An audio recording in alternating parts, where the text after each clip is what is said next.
Ready? So here's a couple of quotes. Mark Levin, great man, great legal talent.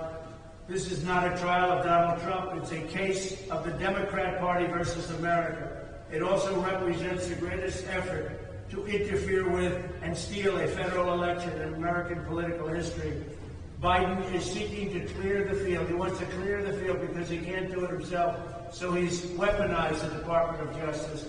And as you know, they have their people in that room. Their DOJ is in that room because they want to try and hurt me. Now, the good news is my poll numbers have gone up significantly. This is not what they had in mind. Newt Gingrich, this is without precedent in American history. It has never occurred to President John Adams or anybody else that you could jail your primary competitor, your primary opponent. In his case, Vice President Thomas Jefferson. This goes back a long way. This has never happened in our country before. There's never been anything like this.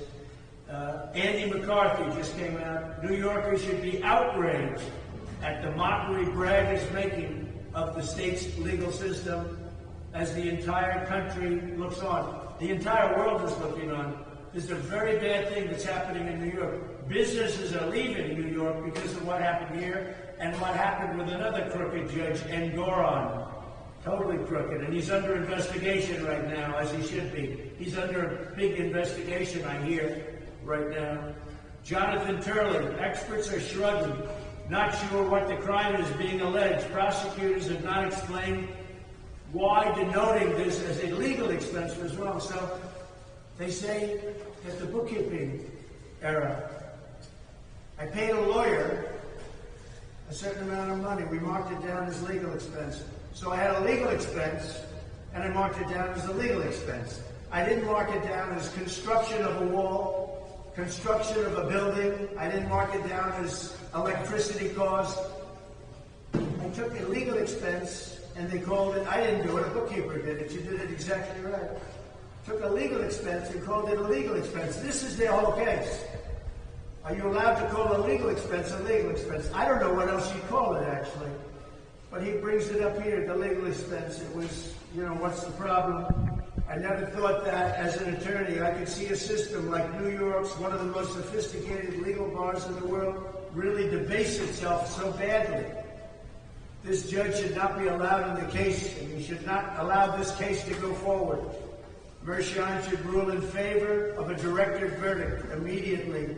There is an insufficient amount of evidence. No crime has been shown. No crime's been committed.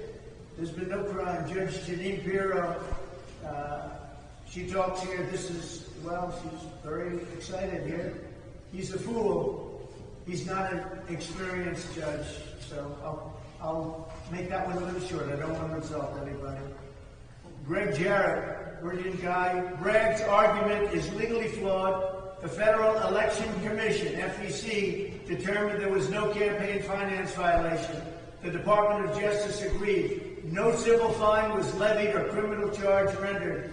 Those two entities have exclusive authority over federal elections. The state has absolutely no authority, and the city, Bragg, has no authority. And Bragg never wanted to bring this case, in all fairness to him. He never wanted to bring this case.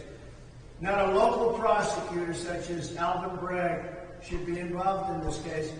And by the way, the judge, as you know, is totally conflicted, and everybody's talking about it. It's an embarrassment to New York legal analyst Michael Moore of CNN doesn't think the prosecution has proven its case.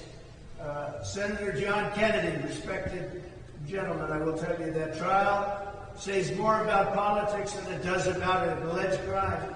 If you want to hide something from Bragg, you put it in the law book. Bringing in a fellow criminal trial, it hasn't proved to be a felony. There was no crime. Everybody's saying there's no crime.